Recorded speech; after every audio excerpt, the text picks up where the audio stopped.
بسم اللہ الرحمن الرحیم۔ السلام علیکم ورحمۃ اللہ وبرکاتہ۔ محترم ناظرین، آج ہم رزق کی تنگی کے بارے میں بات کریں گے کہ رزق کن باتوں سے، کن وجہ سے رزق میں تنگی پیدا ہوتی ہے۔ تو اللہ تعالیٰ نے ہر مخلوق کے لیے رزق متعین کر دیا ہے، چنانچہ حق تعالیٰ کا ارشاد ہے، اور آسمانوں میں تمہارا رزق ہے، اور وہ بھی جس کا تم سے وعدہ کیا جا رہا ہے۔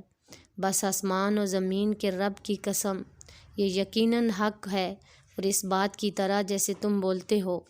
لیکن رزق تقسیم کے لیے اللہ تعالیٰ نے مختلف معیار بنائے ہیں۔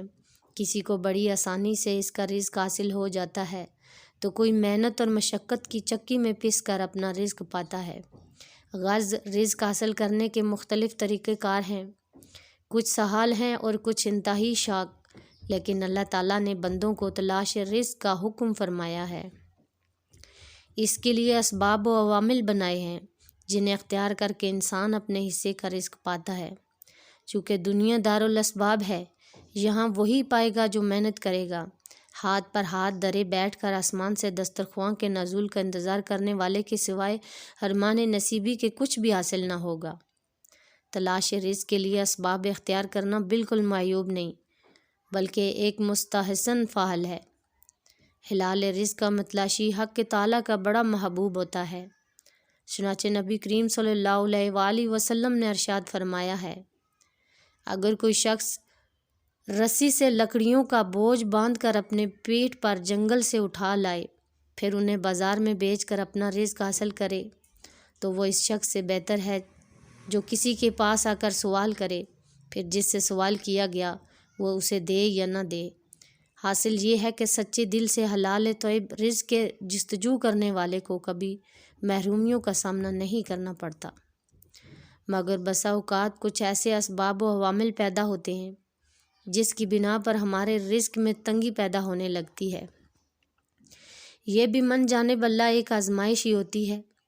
ایسے وقت میں انسان کو ظاہر میں بیان کردہ اسباب سے کامل اجتناب کرنا چاہیے، جس سے اس کے رزق کی تنگی دور ہو، کیونکہ یہ ایک ایسے اسباب ہیں جن میں انسان مبتلا ہو جاتا ہے اور بعد میں شکوہ گناہ ہو جاتا ہے۔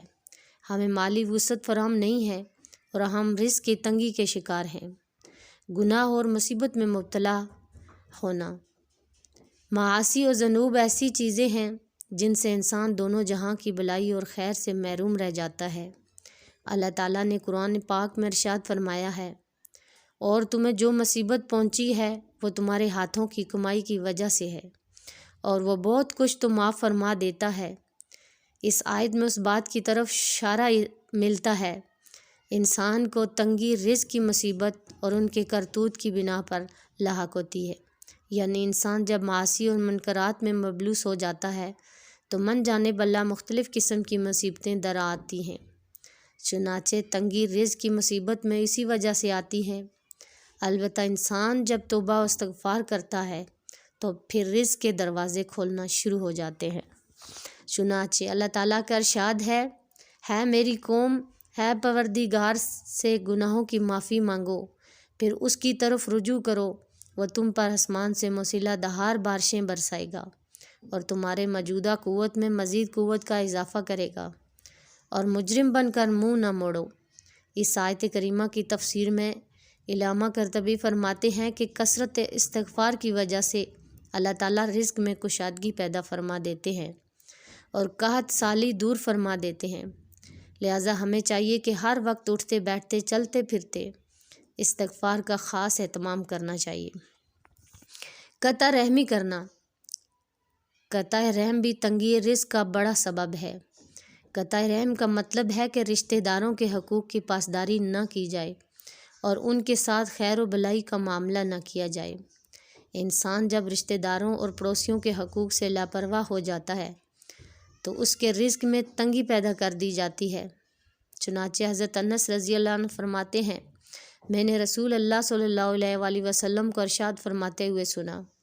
آپ نے فرمایا، جو اس بات کا خواہش مند ہو کہ اس کی روزی میں فراغی ہو اور اس کے عمرہ دراز کر دی جائے، اور اسے چاہے کہ صلہ رحمی کرے، بس معلوم ہو کہ صلح رحمی کرنے سے بھی انسان کے رزق میں وسعت پیدا کر دی جاتی ہے، لہٰذا اس جانب خاص توجہ مبذول کرنا چاہیے اور رشتہ داروں کے ساتھ حسن سلوک اور بھلائی کا معاملہ کرنا چاہیے۔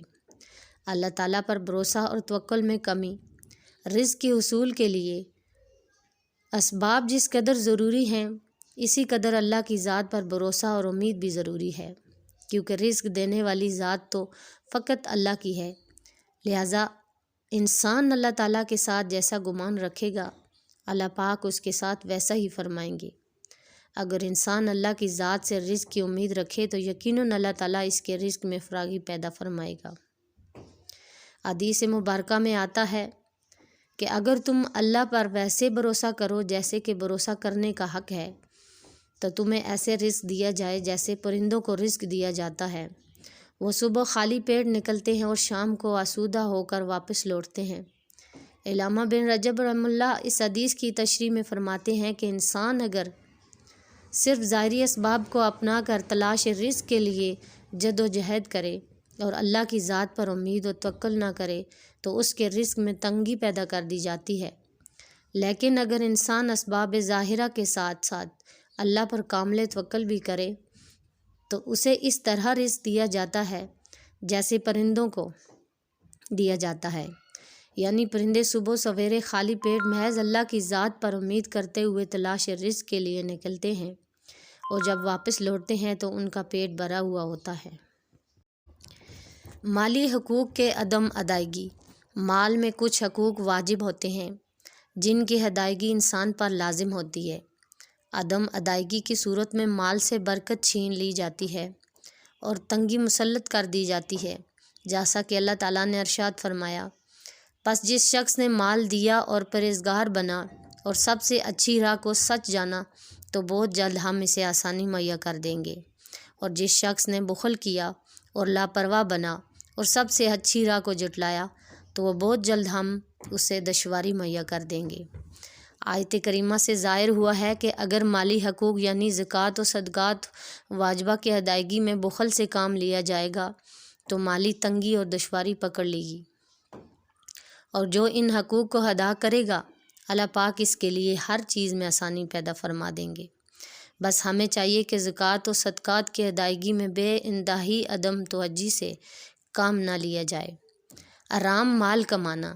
اللہ پاک نے حلال رزق کمانے کے لیے دنیا میں مختلف طریقے پیدا فرما دیے ہیں، ان کے باوجود اگر کوئی شخص حرام مال کماتا ہے تو یقیناً اس پر تنگی مسلط کر دی جائے گی، کیونکہ حرام مال کمانا کھانا کبیرہ گناہ ہے۔ اللہ پاک نے قرآن کے اندر صحیح لفظوں میں انسان کو حرام مال سے خبردار کیا ہے اور حلال رزق کی جستجو کا حکم فرمایا ہے۔ چنانچہ ارشاد باری تعالیٰ ہے ایمان والو، آپس میں باطل طریقے سے ایک دوسرے کے مال نہ کھاؤ، البتہ یہ ہو کہ تمہاری باہمی رضامندی سے تجارت ہو۔ آیت کریمہ میں صحیح طور پر حرام مال کے کسب سے منع فرمایا گیا ہے اور حلال طریقے سے کسب رزق کی ترغیب دی گئی ہے۔ یتیم کا مال کھانا۔ یتیم کا مال کھانا بہت بڑا ظلم ہے۔ قرآن کریم میں اس پر سخت ترین وعید وارد ہوئی ہے۔